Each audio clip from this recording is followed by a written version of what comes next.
Welcome back to Faith and Focus, a companion to the TSA Weekly podcast that's designed specifically for Christian business owners like you. This week, we are talking about contentment, and more specifically, your definition of success in your business. Our culture, and especially the entrepreneur culture, tells us that more equals better, but God disagrees.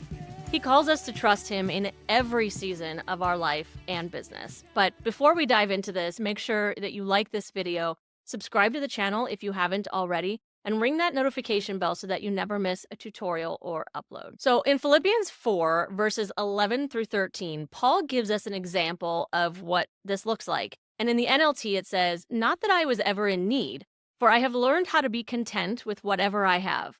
I know how to live on almost nothing or with everything. I have learned the secret of living in every situation, whether it is with a full stomach or empty, plenty or little. For I can do everything through Christ who gives me strength." I think most of us recognize that last verse, if not the rest of them.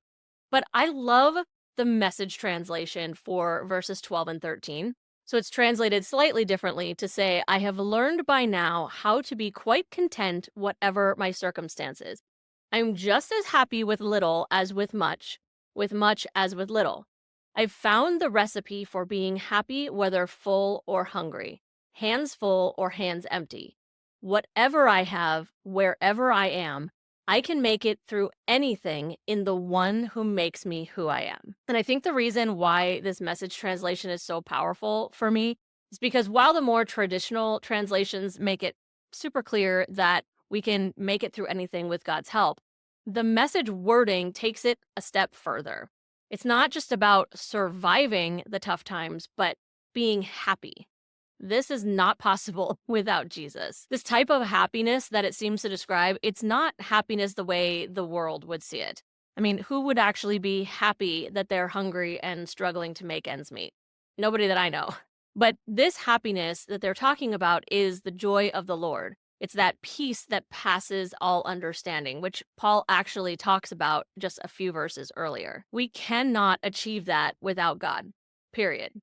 And when we allow the distraction of comparison to keep us in that never-ending hustle, we let our own pride keep us from experiencing that joy. Instead, we feel distant from God, the one who is inspiring us and guiding us on our journey, and we fill that void instead with stress and anxiety and burnout, all things that make contentment and ultimately success impossible.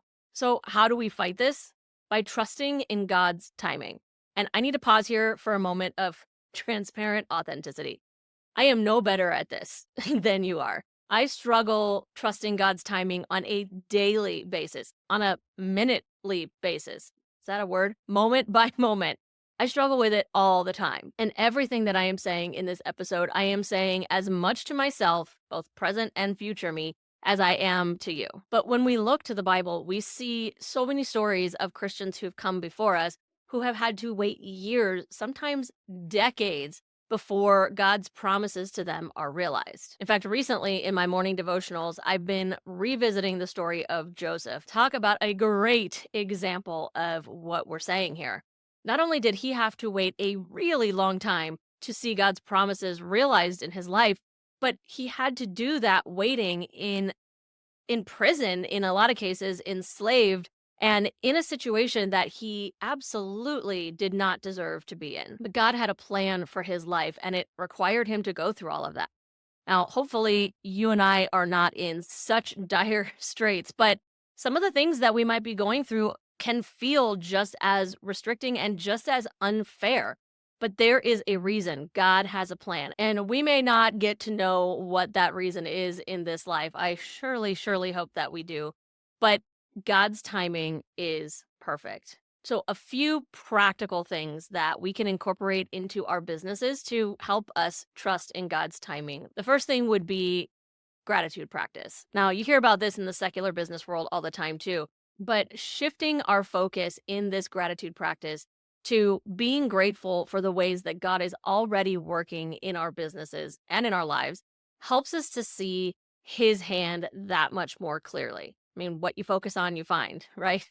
The second thing we've talked about before, and that is a business Sabbath. We talked about it on the very first Faith and Focus episode.